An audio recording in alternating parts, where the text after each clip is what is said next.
Vamos ser sinceros, tem gente que nasce para ser protagonista, e tem gente que nasce para ser mob emocional de fundo.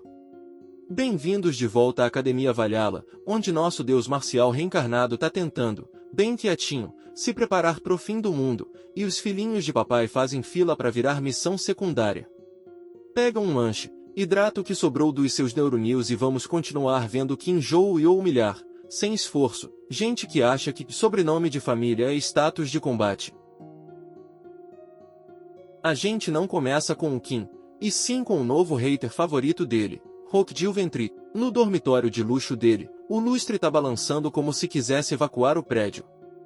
Hokjil tá em modo demônio da raiva, quebrando móveis, virando mesa, fazendo cada designer de interiores da Europa chorar em espírito. Por quê?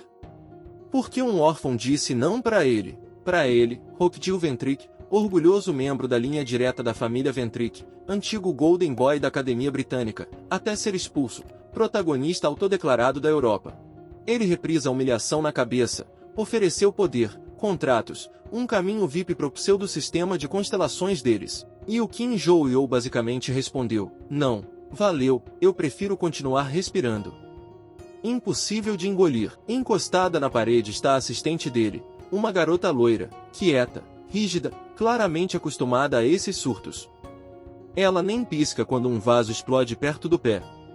Para ela, isso é só terça-feira. Hokjil finalmente para de destruir o quarto e se vira para ela, com os olhos pegando fogo. Ele chama o nome dela num tom seco, como se estivesse estalando um chicote num cachorro. Ela congela, mãos cruzadas na frente do corpo, olhos abaixados. Ela sabe o que vem aí, e sabe que, seja o que for, não vai ser justo. Ele se aproxima, agarra um punhado do cabelo dela e puxa a cabeça para trás. Crueldade calma, controlada. Ele pergunta se ela ainda se considera a filha mais velha de alguma família ramificada do palácio, ou seja, se ela ainda ousa achar que há algo além da ferramenta descartável de recados dele. A garota não responde. Não afirma, não nega. Só treme de leve. Erro grave. Ele exige uma resposta, a voz ficando ainda mais fria. Ameaça expulsá-la do grupo, tirar dela qualquer proteção mínima que ainda tenha. Para ela, isso seria execução social. Ela desmorona na hora. Implora para ele não expulsá-la, a voz falhando enquanto súplica. Não é mais orgulho, é pura sobrevivência. A única resposta de Hokjil é arremessá-la no chão com tanta força que ela desliza. Depois, como se tudo isso fosse procedimento padrão de escritório, ele diz o que ela vai fazer. Ela vai ligar pro Dazara, o cara que ele usa quando quer que problemas desapareçam. E também vai entrar em contato com um veterano do segundo ano da família Sunrise. Tem um servicinho que ele quer resolver. O alvo, obviamente, é Kim Joo-yeol. A garota, ainda ajoelhada no chão, cabelo todo bagunçado e corpo tremendo, só diz baixinho que entendeu. Ela tá morrendo de medo. Mas obedece.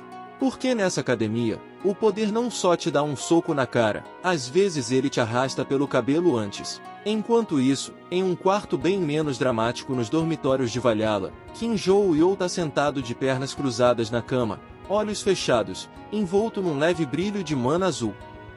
Por fora, ele parece um aluno dedicado, meditando em busca de iluminação. Por dentro, a sensação é mais de tentar instalar o Windows 11 numa torradeira.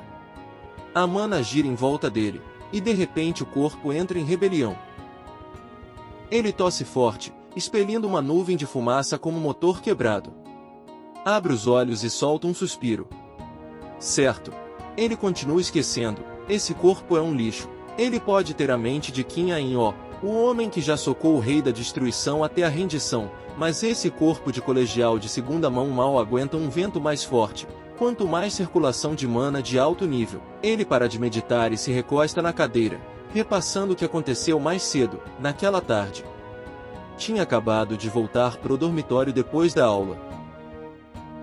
O corredor estava quieto, luz do sol entrando pelas janelas, e o Kim já planejando mentalmente a noite, comer, pesquisar cofres, e talvez não morrer por um tempo.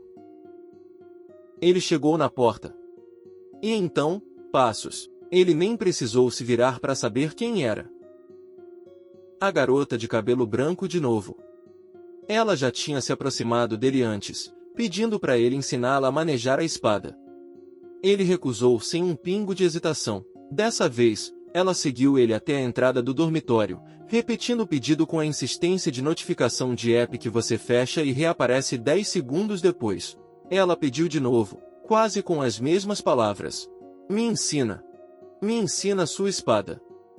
Me ensina como você lutou na arena. Nesse ponto, qualquer protagonista padrão de qualquer outro manhã começaria a ver brilhinhos, bandeiras de passado trágico, overlay de potencial discípula.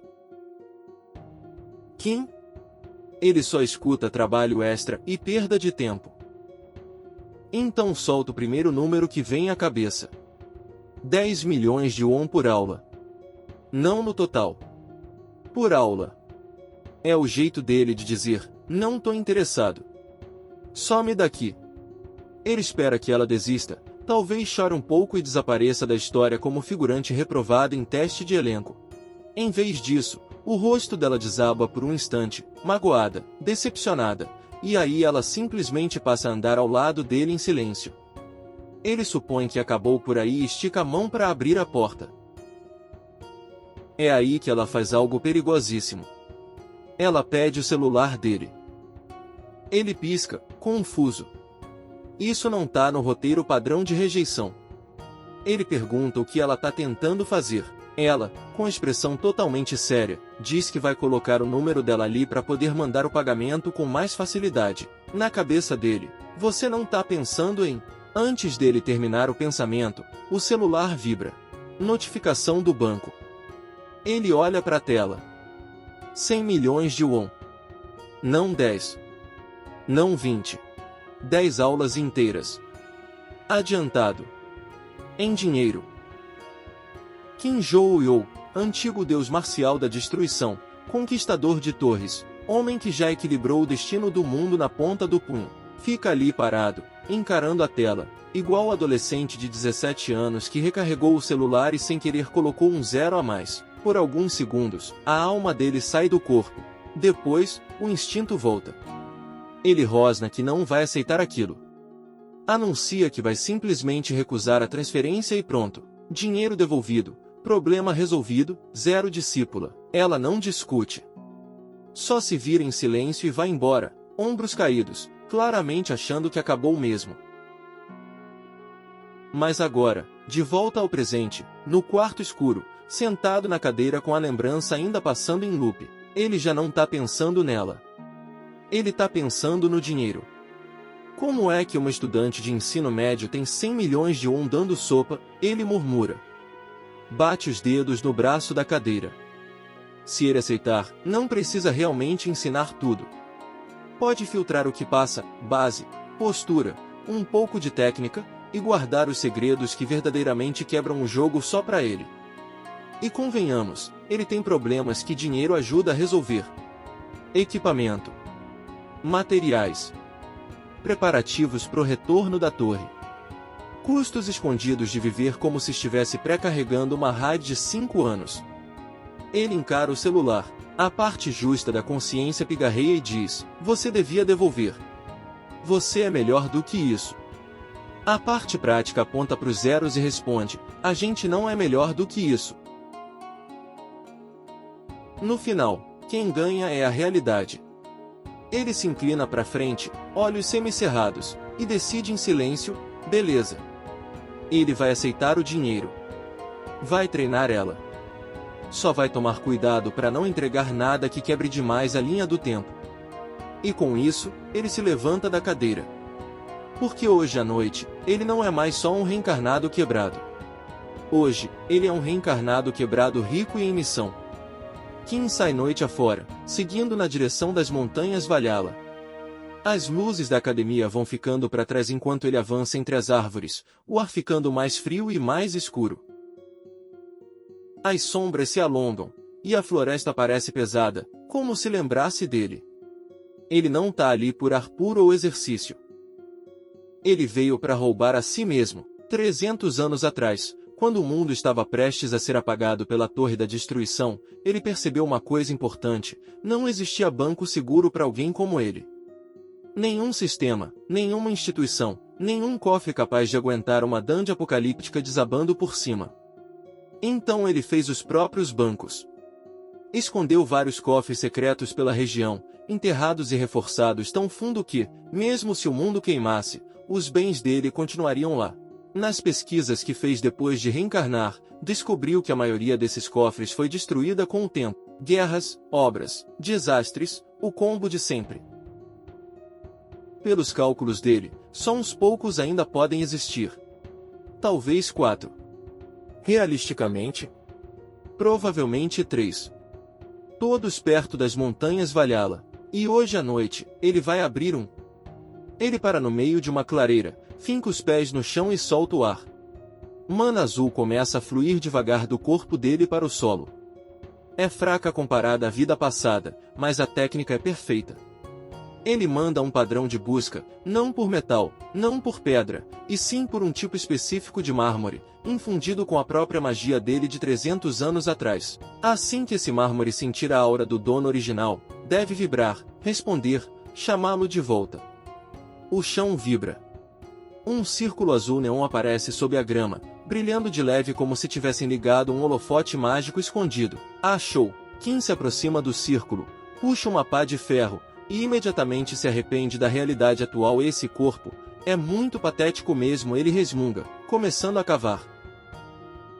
Cada pá de terra parece mais pesada do que deveria. Os músculos reclamam. O suor aparece na testa cedo demais. Mesmo assim ele continua. Terra voa. O tempo passa. A coluna xinga, até que, finalmente, metal raspa em pedra. Ele larga a pá e termina de tirar a terra com as mãos, revelando uma porta gigante, antiga, cravada no chão. Um dos cofres antigos dele. Ele encara aquilo por um momento, meio orgulhoso, meio irritado. Se eu soubesse que eu mesmo ia ter que desenterrar isso, pensa, tinha enterrado mais raso. Se a torre não tivesse desabado naquela época, ele nem teria precisado disso, teria sacado tudo e se aposentado como um herói pós-apocalipse padrão. Mas a torre caiu. O mundo tremeu. E ele morreu.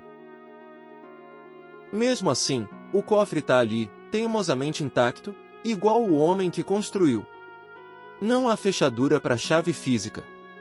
Claro que não, seria burrice. Em vez disso, há uma fenda, um sulco vertical estreito onde algo não material deve encaixar. Kim ergue a mão e molda a mana azul bruta numa linha rígida e afiada, uma chave feita de magia pura. Ele encaixa na fenda.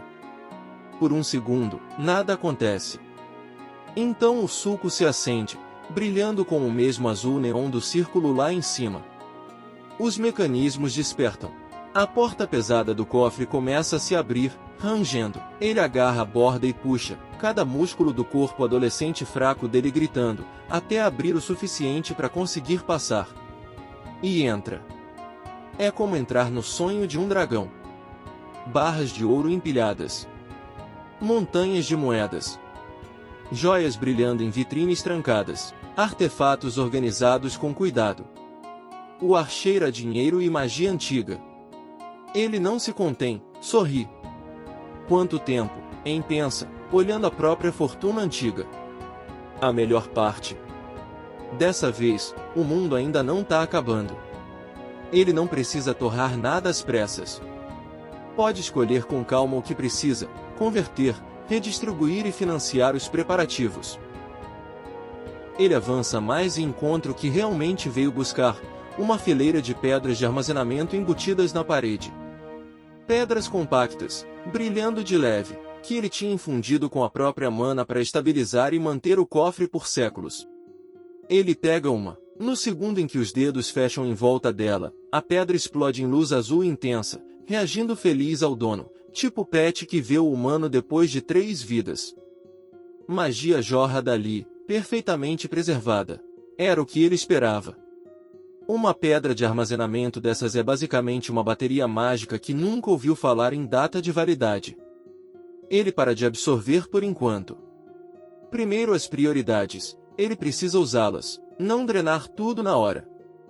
O plano é simples, enfiar primeiro, No espaço de armazenamento, as coisas leves, joias, itens raros, barras de ouro e peso pesado ficam para depois. Com o problema de dinheiro resolvido por um bom tempo, ele finalmente pode cuidar do outro tipo de problema. O problema da torre. O problema do painel cósmico de notificações que não cala a boca. Time SIP. Dia claro de novo sobre Valhalla. Kim tá largado na cadeira no campus, meio dormindo, o corpo doendo em lugares que o antigo físico máximo dele nem lembrava que existiam. Quem, em sã consciência ele resmunga, iria planejar construir cofre de novo no futuro? Os músculos ainda doem por causa de só um pouquinho de escavação. Construir novos cofres agora seria puro masoquismo. Enquanto ele discute engenharia civil mentalmente, ela aparece de novo. A garota de cabelo branco. Ela não vai desistir. Ela vem marchando na direção dele, mais uma vez, pede que ele a ensine a manejar a espada. Não de forma educada. Não tímida. Mas firme. Com aquela mistura de desespero e determinação que só existe em gente que sabe que tá atrasada e cansou disso. Dessa vez, Kim olha para ela com atenção. Pergunta por que ela tá tão obcecada por ele, de todas as pessoas. Ela é da família Trojan, uma grande casa, com acesso a recursos absurdos e instrutores de primeira. Podia treinar com o próprio pai, com parentes, com mestres espadachins oficiais. Então por que correr atrás de um transferido grosso, que só chegou, socou todo mundo até o primeiro lugar, mostrou o dedo do meio para metade da academia, e ainda recusou ajudar ela 2 vezes? Ela baixa os olhos por um momento, os dedos se apertando. Então diz, com palavras simples, que nunca viu ninguém manejar uma espada como ele. Nem o pai dela. Nem os instrutores. Nem os grandes nomes que ela ouviu a vida inteira. Pros olhos dela, a espada dele é a coisa real. Por um segundo, Kim pensa em responder com outro não, só por teimosia. Mas antes que consiga, a voz de um instrutor chama o nome dele por trás. Kim Lee-gon está parado na porta da sala dos professores, acenando para ele. Pelo visto, aquela aposta na aula de simulação virou papelada. Kim se levanta. A garota observa, claramente com medo de que isso seja o fim da conversa. Que, quando ele virar as costas, o não vire definitivo. Ele para. E então, quase como um comentário jogado, solta uma frase por cima do ombro: amanhã. Campo de treinamento. 6 da manhã. Ela pisca. Será que ouviu certo? Kim ergue a sobrancelha. Você não quer a chance? O cérebro dela finalmente engrena. Ela baixa a cabeça depressa e diz que com certeza vai estar lá, custe o que custar. Ele responde com um grunhido pouco comprometido e vai embora, deixando ela parada no corredor com o coração fazendo acrobacia. Então é isso, cofre, garantido. Crise financeira, temporariamente resolvida. Missão secreta da torre, em andamento.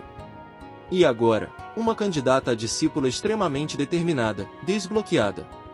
Na sala dos professores, Kim se senta de frente para Kim Lee-gon, que tem a expressão de quem viu caos demais nas últimas 72 horas.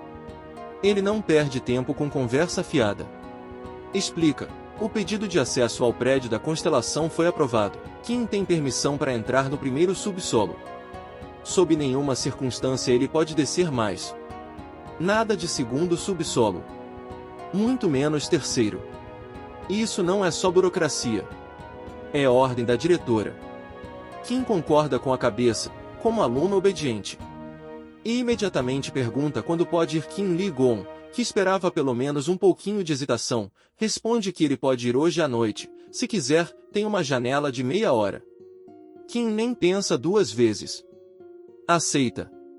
O instrutor observa em silêncio, se perguntando se esse garoto não vai reclamar da restrição. Para surpresa dele, Kim não reclama, só guarda a informação.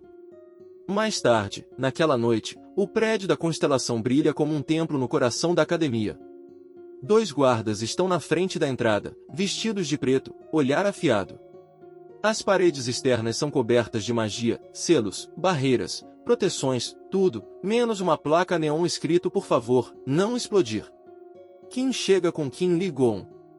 Enquanto se aproximam, ele faz uma pergunta casual, Aparentemente inocente, o que acontece se alguém descer até o segundo subsolo? O instrutor não adoça a resposta. Não é crime, ele diz. Você não vai ser preso. Mas vai ser expulso. Ah, e detalhe. O fluxo descontrolado de poder de constelação lá embaixo vai quebrar sua mente como vidro. Quem toca aquilo não sai de lá com a sanidade inteira. Então, tecnicamente, sim, você poderia descer. Só deixaria de ser uma pessoa depois disso. Kim acena, como se tivesse ouvido falar de uma reclamação de barulho chata, nada demais. Por dentro, ele memoriza cada palavra. Porque, para ele, o objetivo não é só o primeiro subsolo. É o terceiro. O lugar que o painel mostrou. O lugar onde as armas e memórias perdidas dele deveriam estar. Eles entram no prédio. Um painel se acende, igual ao da torre de 300 anos atrás. Uma janela translúcida aparece diante dos olhos dele, com comandos familiares, guiando para baixo. Se fosse um aluno comum, aquilo seria um aviso para recuar. Pro Kim, é basicamente um marcador de missão. E já que estamos falando de marcador de missão, por um instante, até o painel de sistema do próprio Kim dá uma piscada, como se estivesse tentando carregar uma missão secreta. Uma mensagenzinha aparece num canto. Atenção, espectador. Você deixou passar uma ação crucial para a sorte máxima. E então, some. Olha, eu não sei quem programou isso, mas se a sua tela também deu uma bugada agora, provavelmente é o universo tentando avisar que o botão de like tá carente e o de inscrever-se não vê um dedo desde a dinastia Joseon. Enfim. Finge que nada disso aconteceu. Voltemos ao passeio guiado pela dungeon. Kim é guiado para baixo, cada vez mais fundo no prédio. Escadas em espiral descem. O ar fica mais pesado. Ele chega a um ponto que parece menos uma instalação escolar e mais uma prisão antiga, fileiras de grades, pedra grossa, luz fraca. Ele tem certeza que o salão da constelação deveria ficar só no primeiro subsolo. Nada ali lembra um salão chique de relíquias divinas. Aí o painel aparece de novo. Uma mensagem é ativada. Requisitos, atendidos. Destino, ajustado. Ele não tem tempo nem de reclamar da interface zero amigável. O mundo ao redor treme e desaba. Quando a visão clareia, ele está em outro lugar. Silencioso. Vazio. Estranho. Mas muito familiar, ao mesmo tempo. Porque ali, esperando por ele, está um homem de cabelo branco, óculos estranhos e um rosto que não dá para esquecer nem depois de 300 anos. Brace, o rei da destruição, o chefão final que ele matou na vida passada. O homem cuja torre desabou em cima dele. Brace parece quase divertido. Cumprimenta o Kim como quem encontra um colega de trabalho antigo no corredor. 300 anos, o Tom diz. Quanto tempo, hein? Kim não deixa nem ele terminar a aura de reencontro. Chega mais perto e soca a cara dele. Sem aviso. Sem discurso. Sem como você tem passado. Brace cambaleia para trás. Tenta falar. Kim soca de novo. Brace levanta a mão, tentando pedir calma, propor uma conversa civilizada entre duas lendas vivas. Kim responde com um terceiro soco, cheio de 3 séculos de raiva, frustração e trauma de ambiente de trabalho. Ele não vai deixar isso passar. Esse cara acabou com o futuro dele, com o tempo dele, com os bens dele, com a honra dele, com tudo. Se tem alguém no universo que merece apanhar antes de qualquer negociação, é ele. Quando os punhos começam a doer e o braço já tá no chão, parecendo um deus caído em desgraça, o Kim finalmente faz uma pausa para ouvir. Brace limpa o sangue do lábio e pergunta se Kim não está nem um pouco curioso sobre que lugar é aquele. Kim, na má vontade, admite, sim, ele está. Porque aquilo não parece um lugar físico normal. Brace explica, aquele mundo, aquele espaço, existe dentro de uma relíquia. É uma dimensão imaginada, contida num objeto. O corpo do Kim não está ali. Está em outro lugar, provavelmente parado igual estátua em algum canto do prédio da constelação. O que está ali é a consciência dele, puxada pro domínio daquela relíquia. E quanto ao próprio Brace? O corpo real dele já era. Foi destruído 300 anos atrás, naquela batalha final. Depois da morte, a essência dele, o eu dele, foi absorvida por uma relíquia e, eventualmente, elevada. Ele subiu a escada e virou constelação. Chefe final morto promovido a divindade patrocinadora.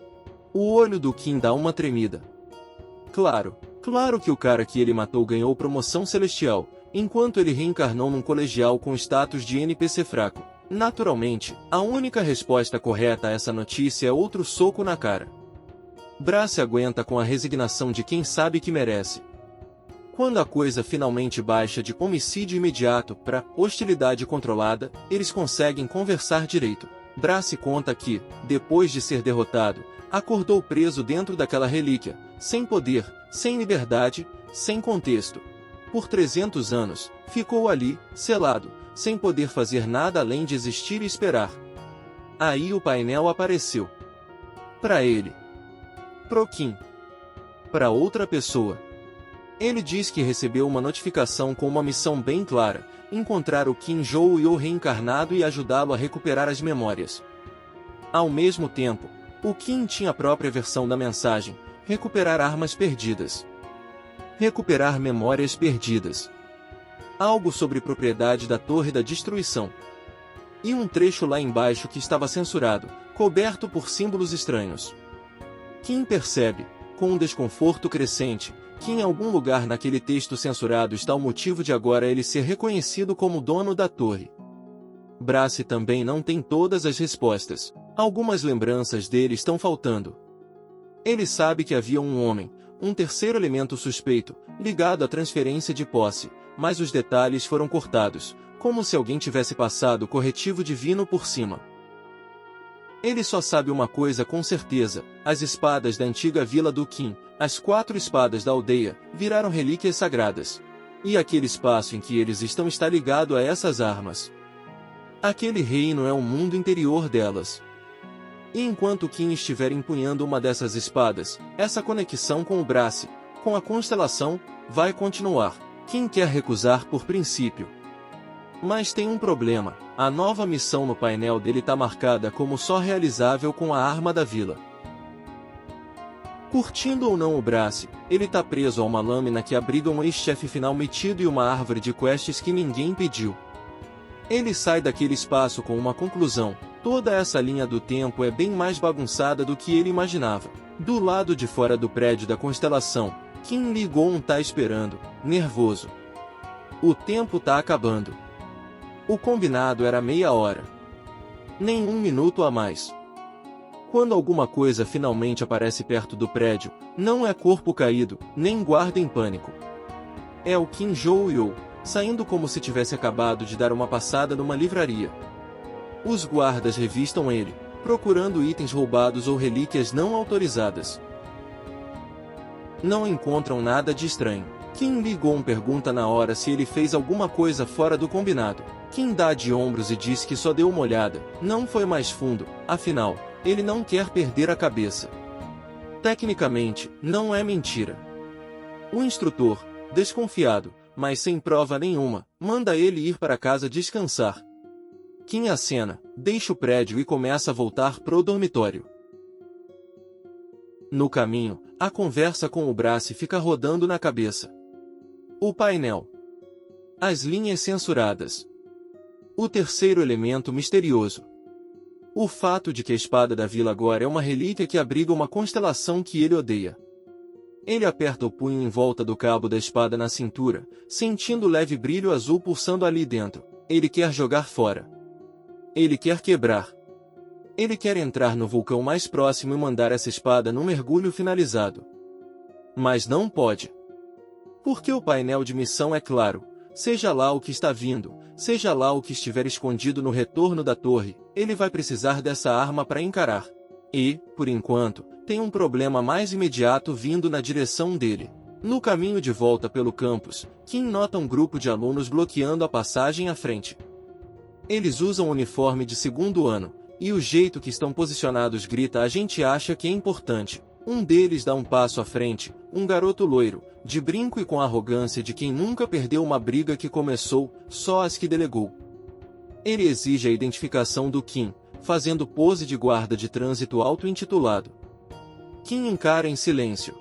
Atrás do loiro, tem todo um grupinho de veteranos de segundo ano da família Sunrise, com uma pessoa claramente no comando, Lyric Sunrise, filho mais velho da linhagem Sunrise. Ele olha para o Kim como se estivesse avaliando um inseto. Com aquele tom específico que Nobre adora, ele explica: os veteranos mais velhos saíram em viagem. Ele e os amigos estão com tempo livre. Calouros deveriam mostrar respeito. Se apresentar como manda o figurino. Kim se pergunta: não é a primeira vez, que tipo de sistema escolar deixa Valentão andar livre por aí como um mini-chefe opcional de zona? A resposta, obviamente, um sistema que acha que seleção natural é método pedagógico. Ele não fala nada. Um dos capangas, cabelo mais curto, atitude demais, decide que já deu de silêncio. Avança, girando algo na mão, uma faca afiada, vermelha como sangue. Ele começa a tagarelar sobre a diferença entre primeiro e segundo ano, como eles estão em outro patamar, como contratos com constelações separam meninos de homens. É aí que o Kim se mexe. Um passo. Um giro. O pé dele acerta o peito do cara como um tiro de canhão. O sujeito voa para trás, o ar some dos pulmões, ele cai rolando no chão e vai quicando até bater nas costas numa parede, com um estalo nada agradável. Silêncio instantâneo. Toda a valentia some do ar. Kim olha para os outros. Próximo, diz a expressão dele. Ou fica quieto. Os olhos do loiro se arregalam.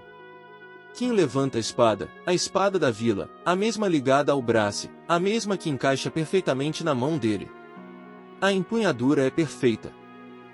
Os dedos apertam o cabo, e pela primeira vez desde que reencarnou, ele sente aquele peso familiar. Ele avisa, bem direto, se eles vão atacar, que seja agora.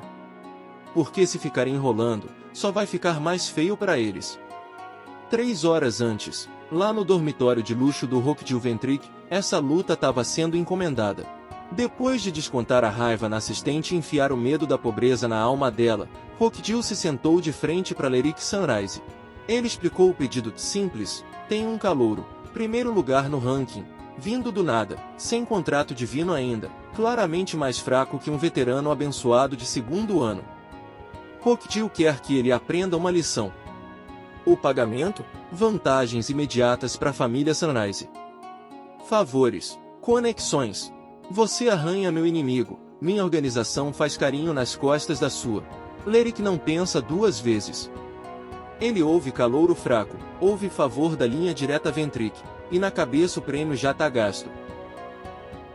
E desculpa, eu vou ter que pausar a história um segundinho.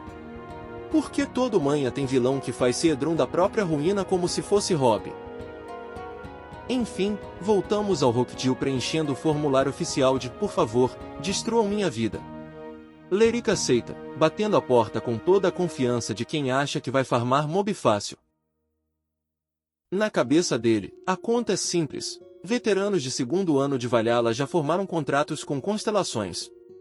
Calouros de primeiro ano ainda não, só no segundo semestre, quando entrarem oficialmente na sala da constelação. Contratado versus não contratado é tipo adulto versus criança. Então, mesmo que esse novato seja talentoso, a diferença divina é enorme. E ainda tem o fato de que Kim Joo-yo não tem guardião ativo? Pela perspectiva do Lyric, é vitória garantida. Ele não faz ideia de que está prestes a bater recorde de humilhação pública. De volta ao presente, a luta finalmente começa de verdade. Os segundos anos percebem que isso não é só intimidação. Kim não tá blefando, e não tá nem um pouco impressionado com o sobrenome ou contrato divino de ninguém. Um dos capangas avança com a faca vermelha. Ele nem termina a ameaça. A espada do Kim lampeja. O cara é lançado longe, a arma voa de lado, o rosto ganha um novo design. Outro tenta atacar por trás, na esperança de pegá-lo desprevenido. Não chega longe. Kim sente a mudança no ar, gira, e a lâmina acerta de lado na mandíbula do sujeito, mandando-o dar pirueta no ar feito boneco quebrado. Os outros só assistem, chocados. Cadê as skills brilhantes? Cadê os buffos coloridos? Cadê golpe de constelação, raio especial, qualquer coisa?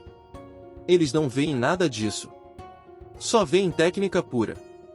Cada corte é calculado. Cada golpe cai exatamente onde causa o maior dano com o menor esforço. Para Kim, isso não é briga desesperada de corredor. É aquecimento leve. O líder loiro percebe rápido que tem algo muito errado. Até então, veteranos de segundo ano, como pseudo-veteranos pré-contrato, deviam atropelar qualquer calouro mecanicamente. Mas a suposta vantagem dele está sendo triturada na frente dos olhos. Toda vez que chegam perto, caem. Toda vez que tentam cercar, ele desmonta a formação. Ele não exagera. Não faz cena. Não corre risco. Só desmonta o grupo, um por um. De fora, parece quase preguiçoso. Para quem tá apanhando, é como ser atropelado por um caminhão educado. Logo, a maioria dos capangas está no chão, segurando o orgulho quebrado e o corpo dolorido. O loiro encara o Kim com uma mistura de ódio e medo.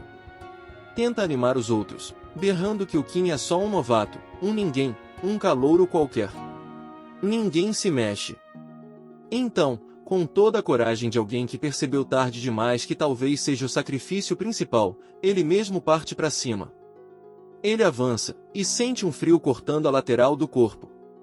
A espada do Kim já encostou nele. O corte não é dramático.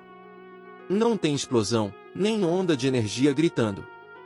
É só um golpe preciso, controlado, que derruba o equilíbrio e a confiança de uma vez. Ele nem sabe dizer em que momento o Kim chegou perto o suficiente para atingi-lo. Quando tenta processar, já terminou. Ele cai. Kim se agacha ao lado do adversário caído e dá uns tapinhas na cara dele. Como quem tenta acordar alguém no meio da aula. Quando o loiro geme e abre os olhos, Kim faz a pergunta que está pendurada no ar desde o começo da emboscada. Quem mandou vocês? O garoto tenta desviar, murmurando que eles são só veteranos, só corrigindo um calouro abusado, nada demais. Kim não engole. Valentão não organiza excursão em grupo assim sem patrocinador. Alguém tá por trás disso. Alguém rico, mimado, loiro e acostumado a mandar os outros sujarem as mãos. Kim zomba da lealdade deles, todos prontinhos para descer o sarrafo num calouro, só para desmanchar igual papel molhado. Ele vira as costas para ir embora. É quando o loiro grita, desesperado. Ele avisa o Kim, se isso vier à tona, quem vai ser punido é o Kim, não eles. Um grupo inteiro de segundos anos contra um calouro?